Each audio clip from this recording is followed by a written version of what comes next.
મેઘરાજાને મનાવવા પોરબંદરના નવા કુંભારવાડામાં બાપા સીતારામ અને રામધૂમના ગુજરાઓ સાથે અખંડ નામ સ્મરણ કરાયું હતું।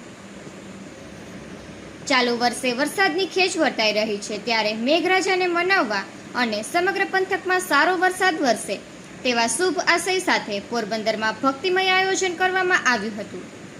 પોરબંદરના નવા કુંભારવાડા વિસ્તારમાં સ્થાનિક અગ્રણીઓ અને ભક્તજનો દ્વારા મેઘરાજાની કૃપા મેળવવા માટે ભવ્ય બાપા સીતારામની ધૂન તેમજ રામધૂનનું વિશેષ આયોજન કરવામાં આવ્યું હતું। રાત્રે 9:30 કલાકે નવો કુંભારવાડો શેરી નંબર 8 મોટી પાણીની ટાંકી પાસે આ ધૂનનું આયોજન કરાયું હતું। વરસાદના ખેંચના પગલે મુશ્કેલી અનુભવતા સ્થાનિય લોકો અને ધર્મપ્રેમી જનતા મોટી સંખ્યામાં આ ભક્તિમય કાર્યક્રમમાં જોડાઈ હતી। અખંડ નામ સ્મરણ અને ભજન ધૂનના ગુંજરાવથી સમગ્ર વિસ્તાર પવિત્ર અને ભક્તિમય વાતાવરણમાં ગરકાવ થયો હતો। સૌ હરિભક્તોએ એક સાથે મળી મેઘરાજા પ્રસન્ન થાય અને વિસ્તારમાં સુખ સમૃદ્ધિ લાવનારો વરસાદ વરસે તેવી હૃદયપૂર્વક પ્રાર્થના કરી હતી। આ સફળ ધાર્મિક કાર્યક્રમનું સુંદર આયોજન જિગ્નેશભાઈ મોદી, રાજુભાઈ ગોઢાણીયા, મિહિર રૂપારેલ, નીતિન દવે, અમુભાઈ રૂપારેલ, જીતુભાઈ સોની, વિજયભાઈ માંડવિયા, વિમલભાઈ પાબારી અને રવિભાઈ માંડવિયા સહિતના ઉત્સાહી આયોજકો દ્વારા કરવામાં આવ્યું હતું। મોડી રાત સુધી ભક્તજનોએ આ પવિત્ર ધૂનનો લાહવો લીધો હતો। નિપુલ પોપટ, પોરબંદર ટાઈમ્સ।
Kurna